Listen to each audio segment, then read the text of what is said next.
자, 두 가지의 다른 시각이 있답니다. 첫 번째는 팻 젤싱어라는 인텔의 수석 부사장이고 VM웨어의 CEO를 했던 사람이에요. 인텔은 여러분들이 다들 잘 아실 거고, 그렇죠? 인텔. VM웨어는 가상화 머신입니다. 버추얼 머신을 소프트웨어를 하는 글로벌 기업인데요. 거기 CEO를 했던 분입니다. 그분과 존 스컬리라는 펩시콜라 사장을 했었고요. 그 다음 애플의 CEO를 했던 사람입니다. 하고 있는 사람이죠. 이 두 분의 시각이 틀린데 팻젤싱어는 데이터가 새로운 과학이다. 뉴 사이언티스트 아키텍처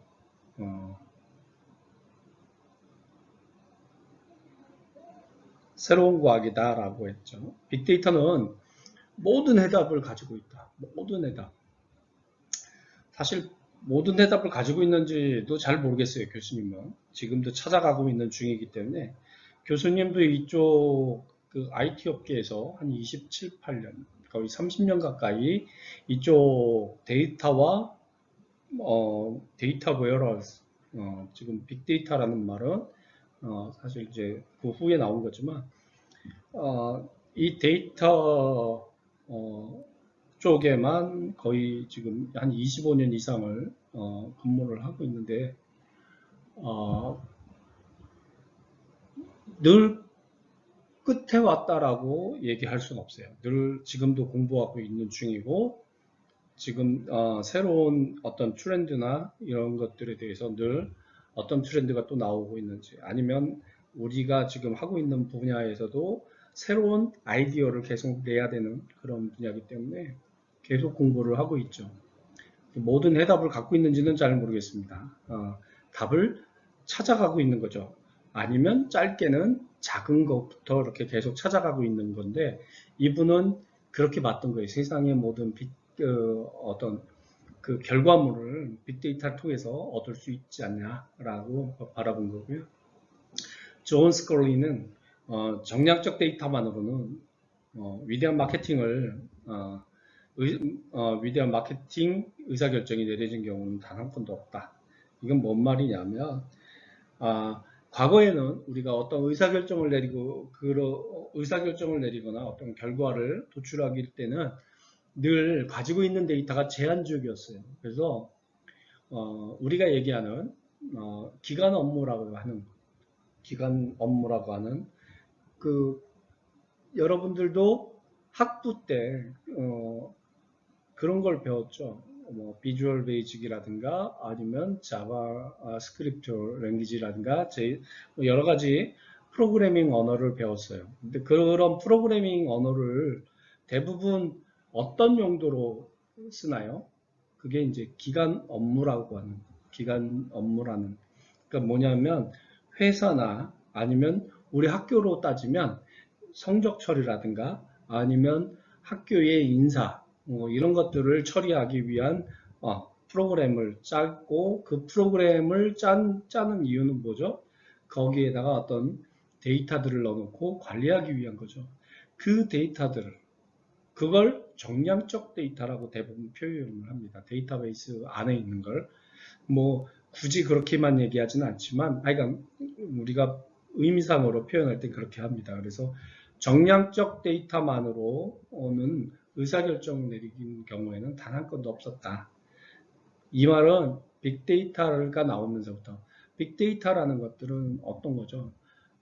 그쵸? 비정형 데이터들 아니면 비정형 내지는 실시간으로 이 과거에는 어떤 실시간성보다는 기간성을 가지고 있었거든요. 근데 그런 것들을 포함하지 않은 마케팅의 의사결정을 좋은 의사결정을 내리기가 어렵다라는 시각인 거죠.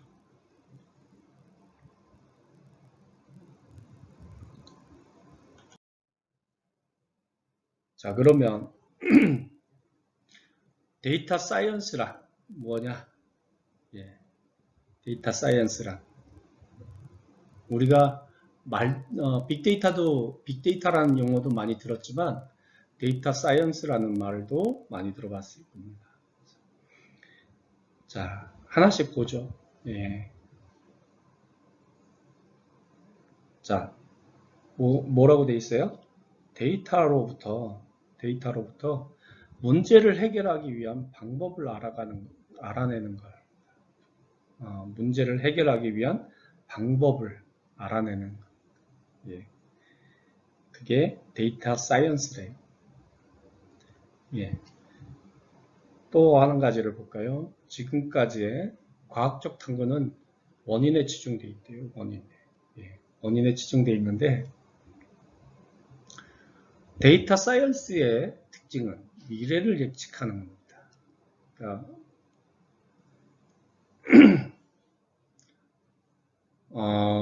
우리가 기간 업무라고 아까 제가 기간 업무라는 걸 얘기했는데요. 기간 업무는 과거 데이터를 통해서 뭘 했어요? 원인에 치중했다고 돼 있잖아요. 원인. 매출이 왜 떨어졌어? 여기에 뭐가 문제야? 이런 측이었다면 데이터 사이언스는 미래를 예측한다라고 했죠. 그러니까 예를 들면 매출이 떨어진 걸 예를 들면 매출이 떨어진 걸 가지고 보면 자, 이 지금 코로나 시대 때처럼 매출이 당연히 이렇게 비대면 시대고 그러면 매출이 떨어졌죠. 예. 떨어진 걸로 끝이 아니고 그러면 미래를 예측하는 거죠. 그러면 미래에는 비대면에 대한 수요가 폭발적으로 늘어납니다. 그래서 요즘 배달 앱이 엄청나게 뜨고 있죠. 그것뿐만이 아니라 비대면 이렇게 온라인 수업도 이제는 굉장히 뜰 겁니다. 그리고 준비를 많이 하겠죠. 지난 학기서부터 이번 학기 오면서 사실 여러분들도 제대로 이 온라인 강좌에 대해서 사실은 깊이 있게 수업에 참여도가 높지 않았죠. 교수님들 역시도 갑작스럽게 이렇게 온라인 강의로 전환이 되면서 사실은 굉장히 준비가 미흡했던 것도 없지 않아 있죠. 그런 교수님들도 있고. 하지만 앞으로는 이런 것들이 이제 우리가 한번 경험을 해봤기 때문에 이제는 이런 부분들에 대해서도 상당히 예측이 되고 준비가 이제 강화되고 있죠. 그런 측면으로 보면 이제 데이터 사이언스라는 게 이제 이렇게 특징은 미래를 어떻게 준비할 건지 아니면 어떤 문제가 있었는데 그거로 파생되는 게 뭐가 있는지 이런 식으로 미래를 예측하는 부분이 데이터 사이언스다라는 거죠. 자, 과거에는 그러면 경험이나 직관적으로 직관에 대한 한계가 있었어요. 뭐냐면 내가 경험해 보지 못하면 알지 못하는 거예요. 여기 보시면 개인의 판단은 주로 경험과 감에 의존했다는 거죠. 과거에 내가 해보니까 이랬어. 그건 뭐죠? 다시 새로운 걸 해보려고 해도 편견이 개입이 되는 거예요. 편견이 개입이 되면 결과나 어떤 의사결정, 판단하는데 오류를 범하기가 아주 쉽다는 거죠. 그래서 현재의 빅데이터, 이런 데이터 사이언스 분야에서는 데이터 기반의 과학적 기반, 그러니까 과학적 행정, 과학적 어떤 의사결정을 내리기를 원하고 있죠. 그래서 정부기관에서도 요즘은 그런 과학적 행정 기반, 과학적 의사결정, 과학적 행정 기반의 서비스 뭐 이런 식으로 계속 데이터 기반으로 이렇게 뭔가 의사결정을 내리고 서비스하려고 노력을 하고 있습니다. 자, 그래서 이렇게 오늘날처럼 데이터가 충분한 충분한지는 잘 모르겠습니다. 교수님은 아직도 계속 아이디어가 계속 나오다 보니까 거기에 필요한 데이터들은 늘 부족한 거고, 또 그렇기 때문에 뭐 데이터가 쌓이지만 또 한편에서 보면 굉장히 데이터가 어마어마하게 쌓이고 있다라고 얘기를 하니까요. 그래서 경험과 직관도 굉장히 중요하지만 그거 경험과 직관 플러스 데이터를 기반으로 한 어떤 과학적 판단을 하자. 그래서 보다 객관적이고 미래지향적인 의사결정을 진행하고자 하는 거죠. 이런 부분이 이제 데이터 사이언스다라는 얘기를 하는 거죠. 자, 그럼 데이터 사이언스라는 걸 얘기했는데요. 데이터 사이언티스트라는 건 데이터 과학자라고 하는데 이건 뭔지 한번 보도록 하겠습니다. 자, 데이터 사이언티스트, 자, 데이터 사이언스라는 건 이제 얘기를 해왔어요. 우리가 지금 하는 거는 데이터 사이언티스트죠. 우리가 가고자 하는 거. 자, 데이터를 통해서 어떤 가치를 창조하는 방법을 찾아내는 이를 자신이 직접 혹은 다른 사람을 통해서 실천에 옮기는 사람을 데이터 사이언티스트다라고 규정을 했어요. 자, 데이터 사이언티스트는 자, 방법을 찾아내는 거라고 그랬어요. 아까 교수님이 계속 얘기했지만 이 데이터 사이언티스트들은 계속 고민을 하고 아이디어를 만들어내는 사람이라고 했잖아요. 과거의 경험을 통해서도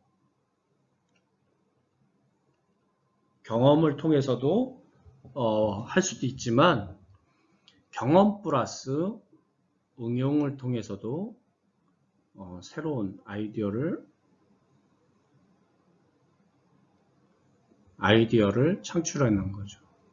이 아이디어를 이런 것들을 계속 고민하는 게 결국 사이언티스트라는 겁니다. 네. 그리고 그걸 직접 또는 다른 사람을 통해서 실천에 옮기는 사람, 분석을 하고 어떤 과정을 데이터를 전처리하고 그 다음 또 분석을 하고 이 앞단엔 또 데이터를 수집하기도 하고 이런 일련의 모든 것들을 실천에 옮기는 사람들을 사이언티스트라고 얘기를 하죠. 자, 그 사이언티스트가 갖춰야 될 능력을 보면 컴퓨터 프로그래밍, 통계, 경영, 커뮤니케이션 능력 등 플러스 데이터를 분석을 위한 능력을 갖추고 그 데이터를 분석함으로써 문제를 해결하는 사람, 이 사람을 데이터 사이언티스트다 라고 얘기를 하는 거죠.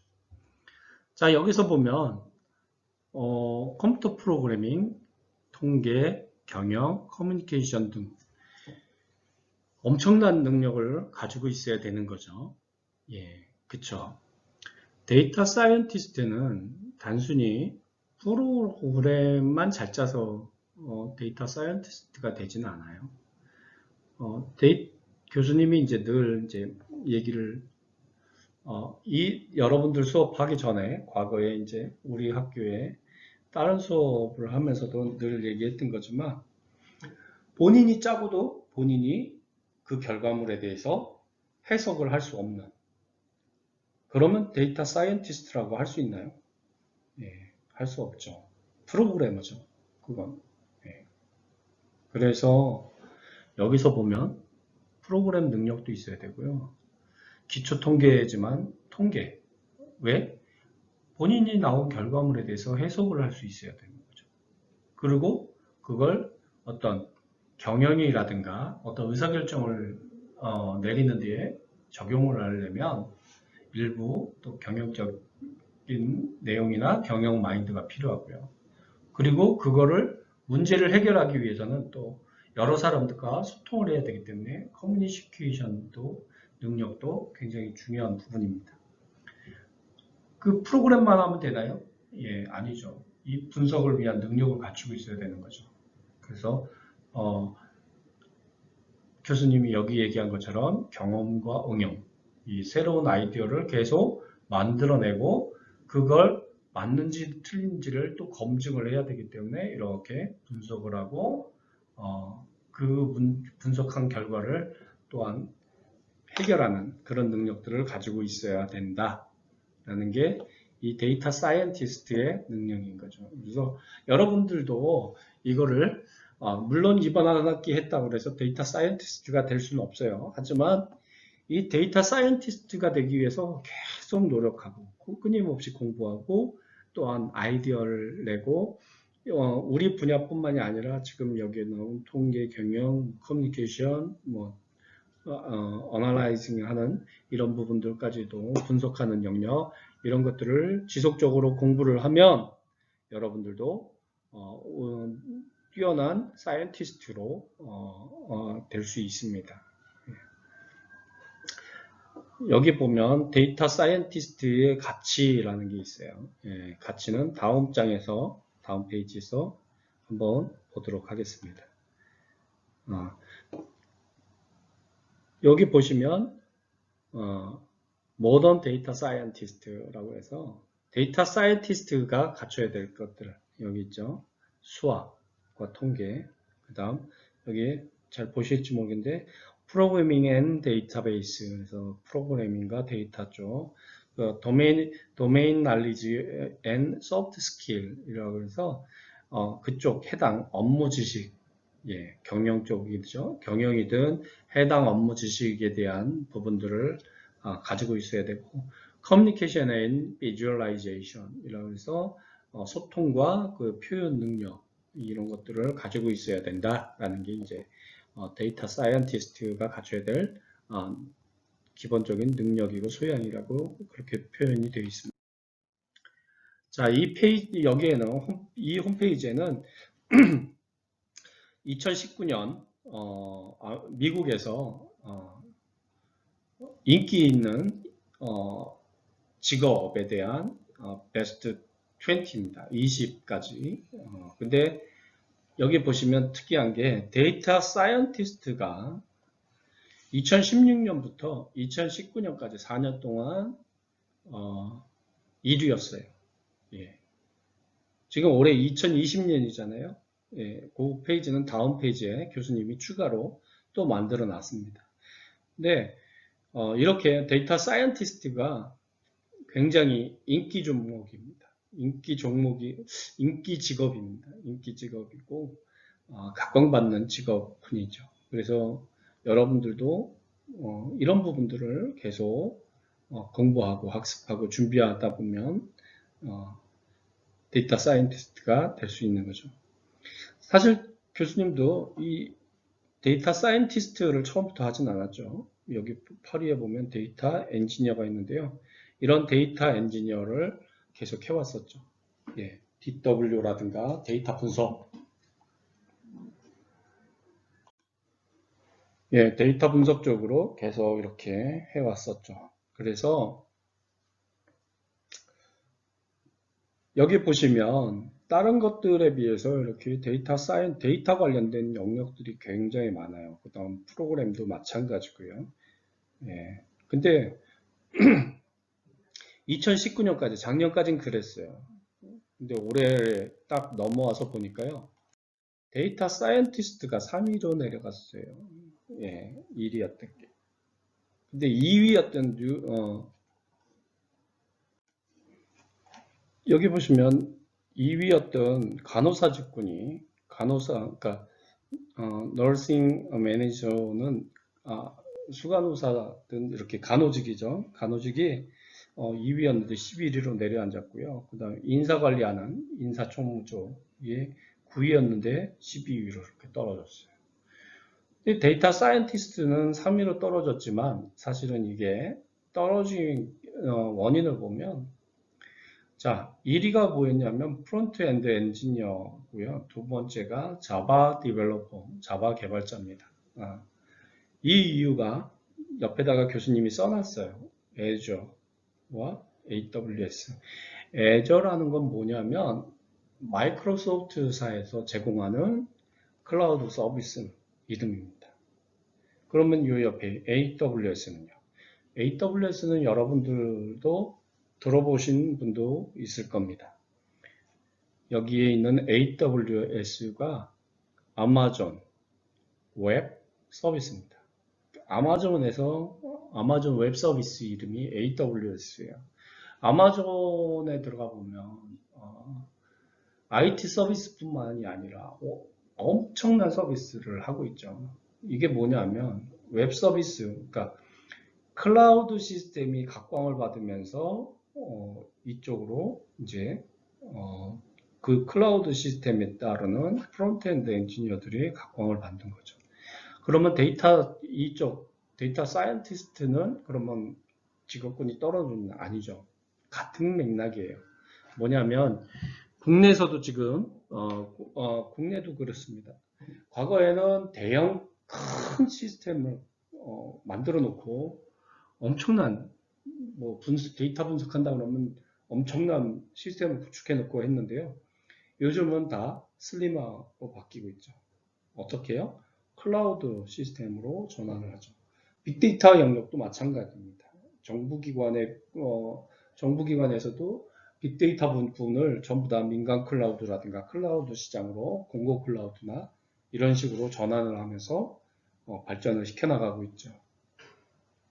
거기에 데이터를 분석하는 사람이 결국 또 데이터 사이언티스트고 이런 식으로 계속 연결되면서 가고 있어서 사실은 2020년에 이렇게 데이터 사이언티스트 직업군이 떨어졌다고 하지만 떨어진 게 아니라 같이 물려서 새로운 부분이 이렇게 클라우드 부분이 들어오면서 이렇게 된 거죠.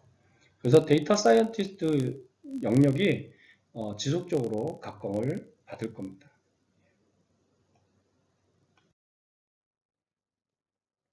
자, 데이터에 대한 생산량을 한번 보도록 하겠습니다. 데이터 생산량을 보면요, 2017년 기준으로 전 세계에서 데이터가 생성되는 게 2.5 엑사바이트가 데이터가 생성이 됐었어요. 이 2.5 엑사바이트라는 건 책으로는 6,500억 건 정도가 되고요. 여기에 보신 것처럼 6,500억 건 정도가 되고, 이거는 미국 의회 도서관 소장, 그러니까 미국 의회 도서관에서 소장하고 있는 도서의 25만 배에 해당하는 숫자입니다. 예, 2.5 엑사바이트가 어느 기준이냐면 우리가 지금 보면 자 저장의 단위를 보면 킬로바이트, 메가, 기가, 테라바이트죠. 자, 우리가 보통 지금 쓰고 있는 게 테라바이트죠. 그쵸? 테라바이트를 쓰고 있어요. 페타, 엑사잖아요. 2017년 기준 전 세계에 하루 생산되는 게 2.5 엑사바이트예요. 이 엑사바이트. 우리가 지금 쓰고 있는 건 테라바이트인데, 예. 어마어마한 양이죠. 그만큼이 하루에 데이터가 생성이 되고 있답니다. 근데 그건 2017년 기준이고요. 2003년까지는 2003년까지 인류가 생성한 전체 데이터가 5엑사바이트래요. 2003년도까지의 전 인류가 만들어 놓은 데이터의 사이즈가 5엑사바이트랍니다.